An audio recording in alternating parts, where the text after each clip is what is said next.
सर्वेभ्यो नमो नमः। स्वागत है आप सभी का मेरे YouTube चैनल में। हम यहाँ कर रहे थे UGC नेट 2021 में हुआ क्वेश्चन पेपर, जिसके अंतर्गत कुल 25 प्रश्नों को हम हल कर चुके हैं। आज 26वें प्रश्न से शुरुआत करते हैं। तो चलिए देखते हैं अब 26वां प्रश्न। केन सह कस्य संबंधः। ये प्रश्न भी तालिका का है, तालिका 1 और तालिका 2। तालिका 1 में दिया है तथा युक्तम चानीप्सितम हीने कर्तुकर्मणोः कृते यस्य च भावेन भावलक्षणम। तालिका 2 में दिया है अनुहरिम सुरा गोषु दुह्यमानासु गतः ग्रामं गच्छन्स्तृणं स्पृशति जगतः कर्ता कृष्णः। तो ये एक तरफ सूत्र दिए हैं, दूसरी तरफ उनके उदाहरण दिए हुए हैं, उनको हमें मिलाना है। तो देखते हैं सबसे पहले तथा युक्तम चानीप्सितम का मिलेगा ग्रामम गच्छन्स तृणम स्पृशति। हीने का हो जाएगा अनुहरिम सुरा। कर्तृकर्मणोः कृति का होगा जगतः कर्ता कृष्णः। यस्य च भावेन भावलक्षणम का होगा गोषु दुह्यमानासु गतः। क्या क्या ऑप्शन हुए? ए में हो जाएगा तीसरा, बी में हो जाएगा पहला, सी में हो जाएगा चौथा और डी में हो जाएगा दूसरा। तो जिस भी ऑप्शन में 3, 1, 4, 2 दिया हुआ है वो इसका सही उत्तर होगा। तो 3, 1, 4, 2 दिया है तीसरे वाले ऑप्शन में, ए में थर्ड, बी में फर्स्ट, सी में फोर्थ और डी में सेकंड। तो तथा युक्तम चानीप्सितम ग्रामम गच्छन्स तृणम स्पृशति हीने अनुहरिम सुरा कर्तुकर्मणोः कृति जगतः कर्ता कृष्णा यस्य च भावेन भावलक्षणम गोषु दुह्यमानासु गतः। ऑप्शन नंबर थर्ड इसका सही उत्तर होगा। इसके बाद अगला प्रश्न है कि जाबालेः नास्तिकमतस्य रामेण खण्डनम् इति विषयः रामायणस्य कस्मिन् काण्डे वर्णितोऽस्ति। ये जो वर्णन है, ये जो विषय है कि जाबाली के नास्तिक मत का राम जी के द्वारा खंडन किया गया था, ये विषय रामायण के किस कांड में वर्णित है? ऑप्शन 4 हैं अयोध्या कांडे, अरण्य कांडे, किष्किंधा कांडे, बाल कांडे। तो इसका सही उत्तर होगा ऑप्शन नंबर पहला अयोध्या कांडे। तो जो भी जाबाली के नास्तिक मत का राम जी के द्वारा खंडन किया गया था उसका वर्णन अयोध्या कांड में उपलब्ध होता है। इसके बाद अगला प्रश्न है संस्कृत व्याकरणानुसारम भवति इत्यस्य का संज्ञा भवति। भवति इस पद की क्या संज्ञा होती है, मतलब इसको क्या कहा जाता है? निष्ठा, पदम, भय, सर्वनाम स्थानम। तो भवति की पद संज्ञा होती है किस सूत्र से? सुप्तिङन्तम पदम। इसके बाद अगला प्रश्न है अधोंकितान वैयाकरणान कालक्रमेण प्रदर्शयत। कालक्रम से इनको प्रदर्शित करना है। कात्यायन, नागेश भट्ट, कैयट, पाणिनि, भर्तृहरि। 5 दिए हैं, इन पांचों को हमें कालक्रम के हिसाब से लगाना है। सबसे पहले कौन हुए थे, फिर कौन हुए और उसके बाद में कौन हुए हैं। तो सबसे पहले हुए हैं यहाँ पर पाणिनि, यानी ऑप्शन नंबर डी। पाणिनि के बाद में आते हैं कात्यायन जो वार्तिककार हैं, उसके बाद आएंगे भर्तृहरि, उसके बाद आते हैं नागेश भट्ट और अंत में आएंगे कैयट।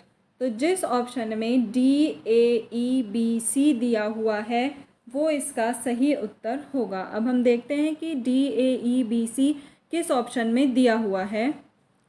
तो डी, ए, ई, बी, सी दिया हुआ है ऑप्शन नंबर सेकंड में, तो ये वाला ऑप्शन इसका सही उत्तर हो जाएगा। इसके बाद अगला प्रश्न आता है, ये अभिकथन और कारण का है। अत्र कथनद्वयं वर्तते तत्र ए इत्यभिकथनम आर इति च तस्य कारणम। अभिकथन है न्यायदिशा तु न गुणगुणिनोः समकालीनं जन्म किंतु द्रव्यं निर्गुणमेव प्रथममुत्पद्यते पश्चात् तत्समवेता गुणा उत्पद्यन्ते। इसके बाद कारण दिया है समान कालोत्पत्तौ तु गुणगुणिनोः समान सामग्रिकत्वात् भेदो न स्यात् कारणभेदनियतत्वात् कार्यभेदस्य। उपर्युक्तम ए इत्यभिकथनम आर इति कारणम च श्रुत्य समुचितम विकल्पम चिनुत। ये प्रश्न तर्क भाषा से आया हुआ है। अब हम देखते हैं कि कौन कौन से ऑप्शन यहाँ दिए हुए हैं। ए असत्यम, आर सत्यम, ए तथा आर उभयम असत्यम, ए तथा are उभयम Satyam, A Satyam are असत्यम। तो यहाँ पर इसका सही उत्तर हो जाएगा ए और आर दोनों ही सत्य हैं कि न्याय दिशा तो गुणगुणिनोः समकालीनम जन्म किंतु द्रव्यम निर्गुणमेव प्रथमम उत्पद्यन्ते पश्चात तत्समवेता गुणा उत्पद्यन्ते। सबसे पहले द्रव्य उत्पन्न होते हैं और उसके बाद में गुण उत्पन्न होते हैं। तो ऑप्शन नंबर इसका थर्ड सही उत्तर हो जाएगा। इसके बाद अगला प्रश्न तालिका का है। फिर से तालिका 1 और तालिका 2 भारवी, माघ, कालिदास, बाणभट्ट 4 कवि दिए हैं। दूसरी तालिका में पंक्तियाँ दी हुई हैं, तो अब हमें लगाना है कि सर्वः कान्तमात्मीयं पश्यति। दूसरी है गुरुपदेशश्च नाम पुरुषाणाम अखिलमल प्रक्षालनक्षमम अजलम स्नानम। तीसरा है सहसा विदधीत न क्रियाम। फिर है ग्रहीतुमार्यान परिचर्यया मुहुर्महानुभावा हि नितान्तमर्थिनः। अब इनको हम मैच करते हैं। भारवी की पंक्ति है सहसा विदधीत न क्रियाम। उसके बाद माघ है, तो माघ का ये फोर्थ वाला ऑप्शन आ जाएगा। कालिदास है, कालिदास का पहला सर्वः कान्तमात्मीयं पश्यति। बाणभट्ट का गुरुपदेशश्च नाम वाली सूक्ति पंक्ति हो जाएगी। तो यहाँ पर इनका सही उत्तर हो जाएगा ए में हो जाएगा इसका थर्ड सहसा विदधीत न क्रिया, बी में हो जाएगा फोर्थ, सी में हो जाएगा फर्स्ट, डी में हो जाएगा सेकंड। तो 3, 4, 1, 2 जिस ऑप्शन में होगा वो इसका सही उत्तर होगा। 3, 4, 1, 2 ऑप्शन नंबर थर्ड में दिया है, ये इसका सही उत्तर है। इसके बाद अगला प्रश्न है काण्व संहितायाः भाष्यकारान् कालक्रमेण योजयत मुरारिमिश्रः, कालनाथः, आनंदबोधः, अनंताचार्यः, सायणः। हमें अब इनको कालक्रम से लगाना है। तो यहाँ पर इसका कालक्रम के अनुसार सबसे सही उत्तर होगा, सबसे पहले तो आएगा बी यानी कि कालनाथ। उसके बाद आएगा कालनाथ के बाद में आएंगे सायण, सायण के बाद में आएंगे जो सबसे पहला ऑप्शन दिया हुआ था यहाँ मुरारी मिश्र।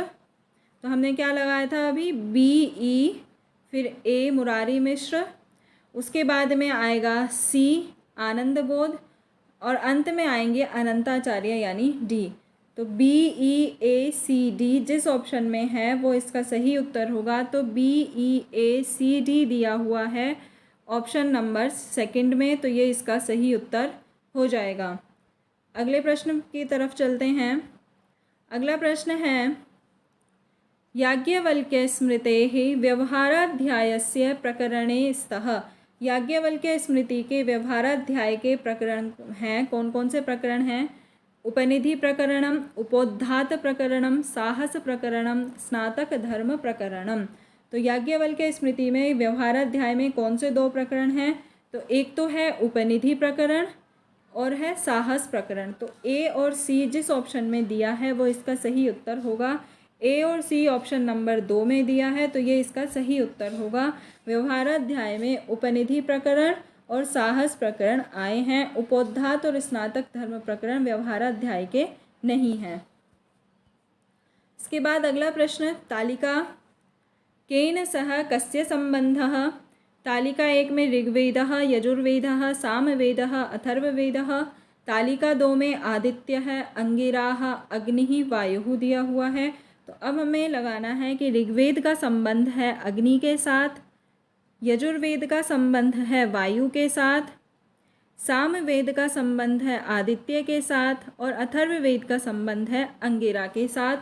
तो यानी 3, 4, 1, 2 3, 4, 1, 2 जिस ऑप्शन में है वो इसका सही उत्तर होगा। अब हम देखेंगे कि 3, 4, 1, 2 ऑप्शन नंबर 3 में दिया हुआ है तो वो इसका सही उत्तर हो जाएगा। अगला प्रश्न है, वेदांत सारे चतुर्विध स्थूल शरीरेषु द्वे इमे स्तः।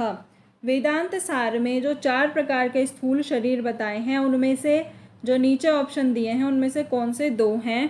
कायजम, जरायुजम, अंडजम, तोयजम। तो अब 4 प्रकार के स्थूल शरीरों में से कौन से 2 हैं? तो एक तो है जरायुज और एक है अंडज। बाकी के जो 4 में से 2 बचे उनमें से एक है उद्भिज और चौथा है स्वेदज। तो इस बी और सी जिस ऑप्शन में होगा वो इस प्रश्न का सही उत्तर होगा। बी और सी ऑप्शन नंबर 3 में दिया हुआ है। जरायुज और अंडज वेदांत सार के चतुर्विध स्थूल शरीरों में से 2 हैं। इसके बाद अगला प्रश्न है, उचितं प्राहुराचार्याः सदृशं किल यस्य तत् इति वचनं वर्तते। ये वचन है, किसका वचन है ये? आनंदवर्धनस्य, क्षेमेंद्रस्य, भामहस्य, विश्वनाथस्य। तो ये वचन है ये क्षेमेंद्र का है, आचार्य क्षेमेंद्र का ये वचन है। उचितं प्राहुराचार्याः सदृशं किल यस्य तत्। इसके बाद अगला प्रश्न है, एतौ काव्यशास्त्र प्रणेतारौ आचार्यौ स्तः। काव्यशास्त्र के प्रणेता आचार्य हैं, इनमें से 2 कौन कौन से हैं? वाल्मीकि, भामह, क्षेमेंद्रः, कालिदासः। तो काव्यशास्त्र के प्रणेताओं में पूछ रहे हैं तो भामह और क्षेमेंद्र, बी और सी इसके सही उत्तर होंगे। वाल्मीकि और कालिदास ने महाकाव्यों को लिखा है, उन्होंने काव्यशास्त्र की रचना नहीं की है। तो बी और सी जिसका उत्तर होगा वो इसका सही उत्तर होगा। बी और सी दिया है ऑप्शन नंबर 3 में। इसके बाद अगला प्रश्न है, अत्र कथनद्वये ए इत्यभिकथनम आर इति च कारणम। 2 कथन दिए हैं, एक अभिकथन है, एक कारण है। तो अभिकथन क्या है कि पाणिनीय अष्टाध्याय्या आदौ 14 सूत्रेषु वर्णोपदेशः विद्यते। बिल्कुल सही बात है ये। कारण है वृत्ति समवायार्थः, अनुबंधकरणार्थः, इष्टबुद्ध्यर्थश्च। अब यहाँ दिया हुआ क्या है? ए इति अभिकथनम तथा आर इति कारणम उभयम सत्यम। दूसरे में दिया है ए इति अभिकथनम असत्यम, आर इति कारणम सत्यम। तीसरे में दिया है ए इति अभिकथनम तथा आर इति कारणम उभयम असत्यम। चौथे में दिया है ए इति अभिकथनम सत्यम, आर इति कारणम असत्यम। तो ये जो दोनों कथन दिए हैं, कथन और कारण, ये दोनों ही सही हैं। तो जो पहला ऑप्शन है ए इति अभिकथनम तथा आर इति कारणम उभयम सत्यम, तो उभयम सत्यम वाला इसका सही उत्तर होगा। इसके बाद अगला प्रश्न है, सानो दधातु भद्रया प्रिये धाम निधामनि अत्र स्तूयमाना देवी का। यहाँ पर ये जो सूक्त दिया हुआ है, इस सूक्त की जो पंक्ति है उसमें जो स्तूयमान देवी है वो कौन सी है? उषस, भूमि, वाक, सरस्वती। तो ये है भूमि सूक्त का, भूमि की स्तुति यहाँ पर की गई है। इसके बाद अगला प्रश्न है, शतपथ ब्राह्मणस्य प्रथम कांडस्य विषयौ कौ। शतपथ ब्राह्मण के जो प्रथम कांड है उसके विषय कौन से हैं? अग्निहोत्रम, सोमयागः, राजसूयः या पिंड पितृयज्ञ है। तो यहाँ पर हमें पता है कि प्रथम कांड के जो विषय है वो एक तो अग्निहोत्र है और है पिंड पितृयज्ञ। तो ऑप्शन जिसमें ए और डी दिया हुआ होगा वो इसका सही उत्तर होगा। अग्निहोत्र और पिंड पितृयज्ञ शतपथ ब्राह्मण के प्रथम कांड के विषय हैं। इसके बाद अगला प्रश्न है, सामवेदस्य ब्राह्मण ग्रंथौ कौ स्तः। सामवेद के जो ब्राह्मण ग्रंथ हैं वो कौन से हैं? ऐतरेय ब्राह्मण, पंचविंश ब्राह्मण, शांखायन ब्राह्मण या वंश ब्राह्मण? सामवेद के ब्राह्मण पूछ रहे हैं, तो सामवेद का ब्राह्मण है एक तो पंचविंश ब्राह्मण और एक वंश ब्राह्मण, यानी बी और डी। बी और डी इसका सही उत्तर होगा। ए ऐतरेय और सी शांखायन ब्राह्मण सामवेद के नहीं है। बी और डी किस ऑप्शन में दिया है? ये तीसरे ऑप्शन में दिया है, वो इसका सही उत्तर हो जाएगा। इसके बाद अगला प्रश्न है, अधोंकितासु भारोपीय परिवारानुसारम कतमा भाषा शतम वर्गेस्ति? अधोंकित भारोपीय परिवार के अनुसार कौन सी भाषा शतम वर्ग की है या शतम वर्ग की कौन सी भाषा है? आर्मीनी, केल्टिक, ग्रीक, तोखारी।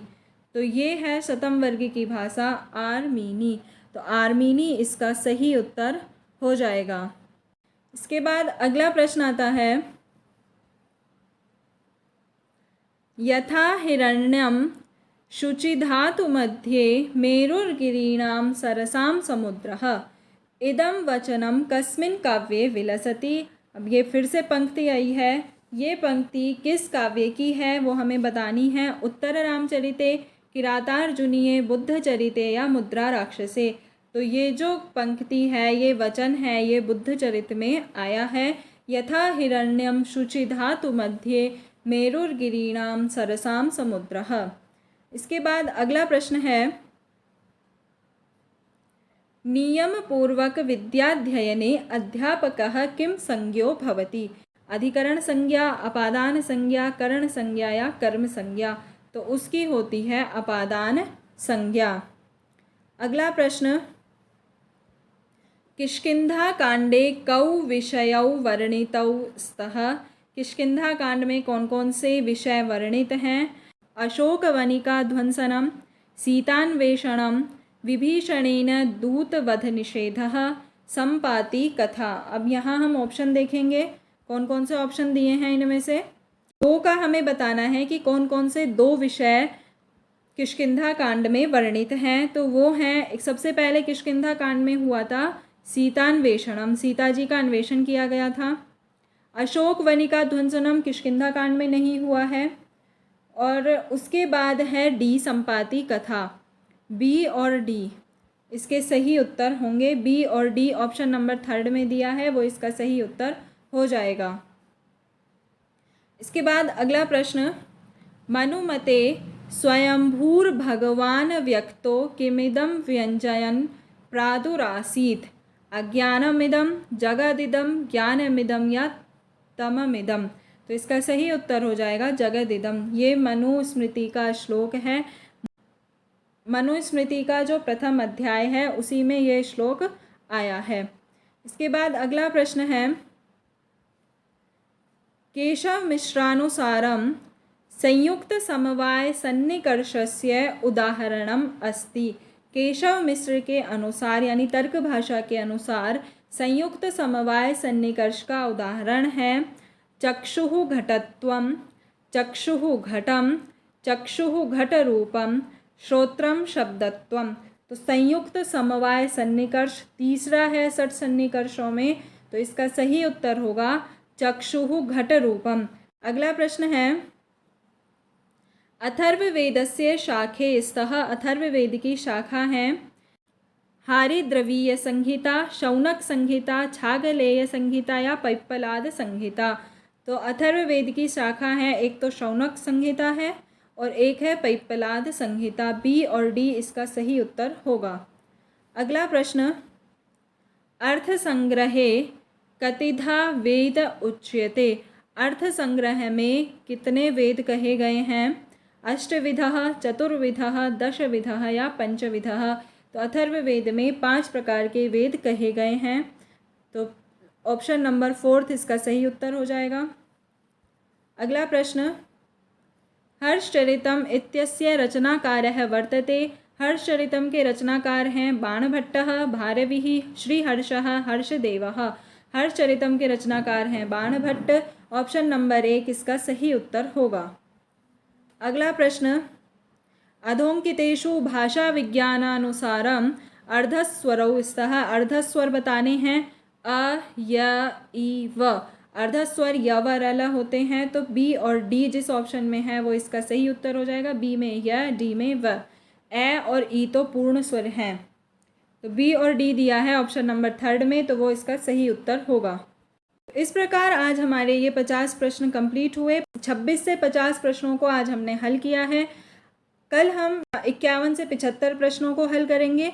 अगर आपको ये वीडियो पसंद आई हो तो लाइक शेयर ज़रूर करें। आप इस चैनल पर पहली बार आए हैं तो सब्सक्राइब अवश्य करें और साथ ही बेल आइकन ज़रूर दबाएं, जिससे कि आपको नोटिफिकेशंस मिलते रहें।